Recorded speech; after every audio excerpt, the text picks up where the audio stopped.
Szia! Én Csilla vagyok a Plain Hungarian-től, és külföldieknek tanítok magyar, mint idegen nyelvet.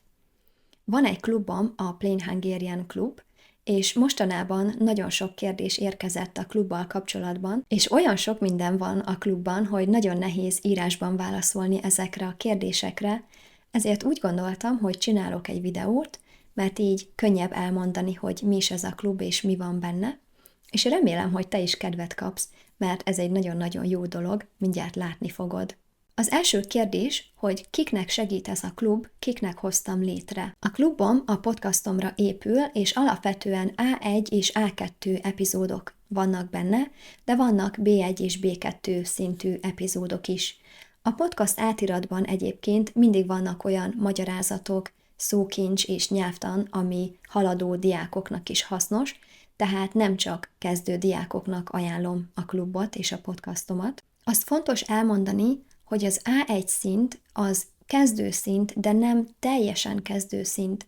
Tehát ha már tudsz néhány mondatot mondani magadtól, ha mondjuk megcsináltad a Magyarok A1 könyvnek az első 4 fejezetét, akkor tudsz jönni a klubba. Miért hoztam létre ezt a klubot?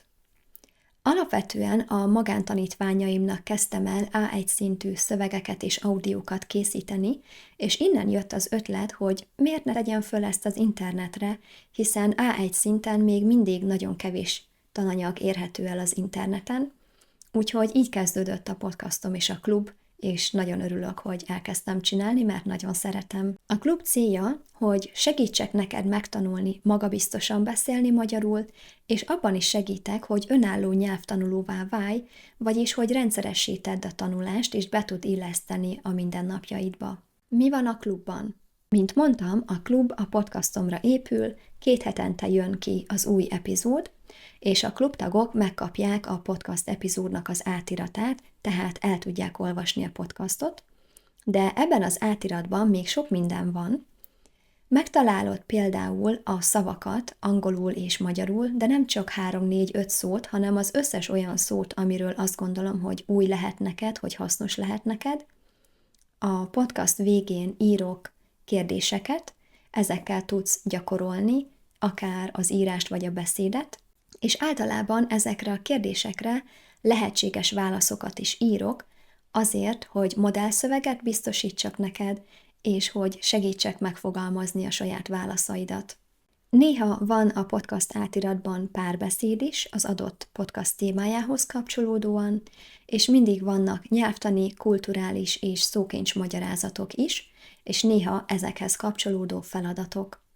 Tehát egy ilyen podcast átirat az 10-13 oldal, és tele van csomó hasznos dologgal. Ezen kívül van a klubban egy adatbázis is, ebben az adatbázisban nagyon könnyen megtalálod azt, hogy milyen nyelvtani, szókincs és kulturális magyarázatok voltak eddig, mivel a klub már több mint 1 éves, és az elmúlt 1 évben több mint 1400 szómagyarázatot írtam, és a podcast átiratok már több mint 260 oldal hosszúak, úgyhogy ez az adatbázis nagy segítség abban, hogy gyorsan megtaláld, amit keresel. A klubtagok kapnak még különböző e-bookokat is, és ha most csatlakozol, akkor ajándékot is kapni fogsz.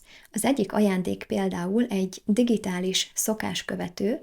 Én ezt használtam akkor, amikor az angol és a német középfokú nyelvvizsgámra készültem, és mind a 2 nyelvvizsga sikerült, úgyhogy szerintem ez egy nagyon hasznos eszköz. Milyen események vannak a klubban? Nekem a személyes kedvencem a kávészünet, havonta egyszer találkozunk és szabadon, kötetlenül beszélgetünk. Nem kell félned, ha kezdő vagy, akkor is nagyon hasznos neked ez a kávészünet, mert ha valamit nem tudsz elmondani magyarul, akkor ott vagyok és segítek, és van egy dokumentum, ide szoktam jegyzetelni azokat az új szavakat, kifejezéseket, amiket itt használtunk, úgyhogy utólag is vissza tudod nézni azt, hogy miről beszéltünk. Ezen kívül havi egyszer magyar óra is van, itt szintek szerint vannak a csoportok, tehát van külön A1 és A2 magyar óra. Előre kiválasztunk egy podcastot, és arról beszélgetünk az előre megadott kérdések segítségével. 1 hónap van felkészülni erre a magyar órára, tehát ha te kezdő vagy, akkor csinálhatod azt, hogy előre megírod a válaszaidat ezekre a kérdésekre, és a beszélgetés során ezeket használod, ez egy kis magabiztosságot és könnyebbséget tud adni. Havonta 2 tanulószoba is van. Ez a tanulószoba, ez azért lett kitalálva, hogy ne legyen az, hogy csak beiratkozol a klubba, aztán letöltöd a tananyagot, és nem csinálsz vele semmit. Tehát itt a tanulószobán használjuk ezeket a tananyagokat. Az első alkalom célja az olvasott szövegértés fejlesztése, a szókincs, a nyelvtan és a hallásértés fejlesztése, a második alkalomra pedig a beszédkészség fejlesztését célzó feladatokat szoktam vinni. Tehát láthatod, hogy a klubomban nagyon fontos a készségfejlesztés, úgy találtam ki az egész klubot, hogy minden készséget fejlődjön. A hallásértésed fejlődik például a podcast hallgatással, természetesen, illetve akkor, ha eljössz ezekre az élő eseményekre, a kávészünetre, a magyar órára, a tanulószobára. Az olvasott szövegértésed fejlődik akkor, ha elolvasod az átiratot és foglalkozol vele, az íráskészségedet pedig úgy tudod fejleszteni, hogy ezekre a kérdésekre, amiket találsz a podcast átiratban, megírod a válaszaidat, plusz van egy Telegram csoportunk, ide is tudsz írni. Ez a Telegram csoport igazából a közösségépítésről szól, de ide mindig beírhatod a kérdéseidet, szoktunk hülyéskedni, vicceskedni, és természetesen a beszédkészségedet is tudod fejleszteni azzal, ha eljössz a magyar órára, a tanulószobára, a kávészünetre, vagy ha küldesz nekem hangüzenetet, mert erre a 10 kérdésre, amit megadok, nem csak írásban, hanem akár hangüzenetben is tudsz válaszolni. A klub 3 legnagyobb előnye.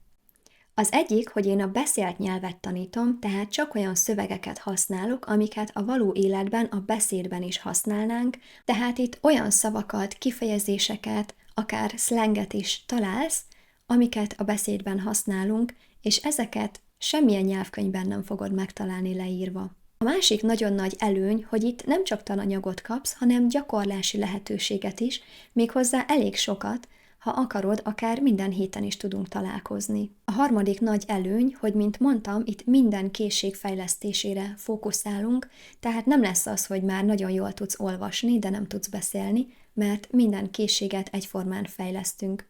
És még egy nagy előnye ennek a klubnak, hogy itt kifejezetten kezdőkre, tehát A1 szintű diákokra optimalizált tananyagok vannak, amit szerintem sehol máshol nem találsz, legalábbis ilyen jó minőségűt és ilyen hasznosat biztos nem, és ezt azért merem mondani, mert ezt mondják a klubtagok.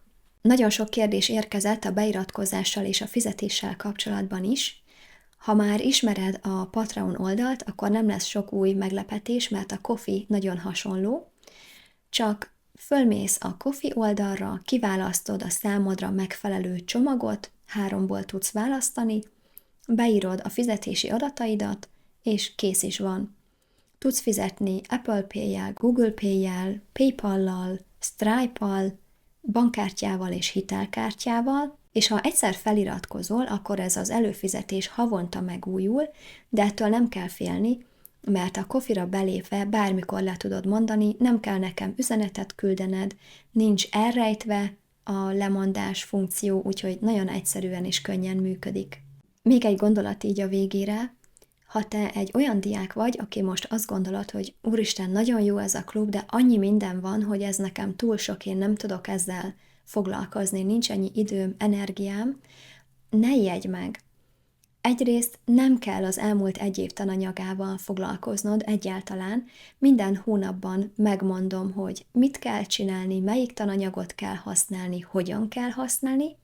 Erről kapsz egyébként egy külön e-bookot is, ahol elmagyarázom, hogy hogyan tudod a legtöbbet kihozni ebből a klubtagságból, hogyan tudsz podcasttal tanulni, hogyan tudsz akár egy epizóddal 1 hónapon át tanulni, úgy, hogy minden készséged fejlődjön.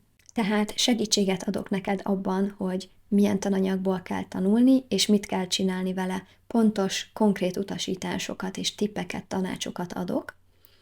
Ez az egyik dolog. A másik dolog, hogyha te azt mondod, hogy oké, van ez a magyar óra, tanulószoba, kávészünet, meg Telegram csoport, meg mit tudom én, de én nem akarom ezeket használni, vagy nem akarok elmenni, vagy csak néha akarok elmenni, vagy csak megnézem, hogy mi ez, és aztán eldöntöm, hogy tetszik-e vagy sem.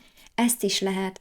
Tehát attól, mert klubtag vagy és előfizetsz, nem muszáj az összes programra és az összes találkozóra eljönni. Persze én nagyon szeretném, ha tudnál jönni, mert imádok veletek találkozni és kapcsolódni, és ez az egyik legjobb dolog a klubban, látni, ahogy beszéltek magyarul, ahogy használjátok a nyelvet, hogy sikerélményetek van, látni, ahogy fejlődtök. Szóval én ezért nagyon-nagyon szeretem ezeket az élő találkozókat, de megértem, hogyha te nem szeretnél, vagy most nincs időd, ezt is lehet, nincs ebből semmi probléma. Szóval összefoglalva, ez a klub nagyon hasznos akkor, ha szeretnél megtanulni magabiztosan beszélni magyarul, ha szeretnéd rendszeresíteni a tanulást, szeretnél megismerkedni a magyar kultúrával, szeretnél új szavakat és nyelvtant tanulni, és szeretnéd fejleszteni a készségeidet. Na, remélem, hogy minden kérdésre válaszoltam, de ha nem, vagy van valami olyan téma, amiről nem beszéltem, akkor nyugodtan írd nekem, akár itt a videó alatt kommentben, vagy e-mailben, és szívesen válaszolok, és hát remélem, hogy találkozunk a klubban, mert én őszintén hiszem, hogy ez egy nagyszerű lehetőség arra, hogy megtanulj végre magabiztosan beszélni magyarul. Köszönöm, hogy megnézted ezt a videót, és ha van ötleted, hogy miről néznél videót szívesen, írd meg nekem kommentben. Legyen szép napod! Szia!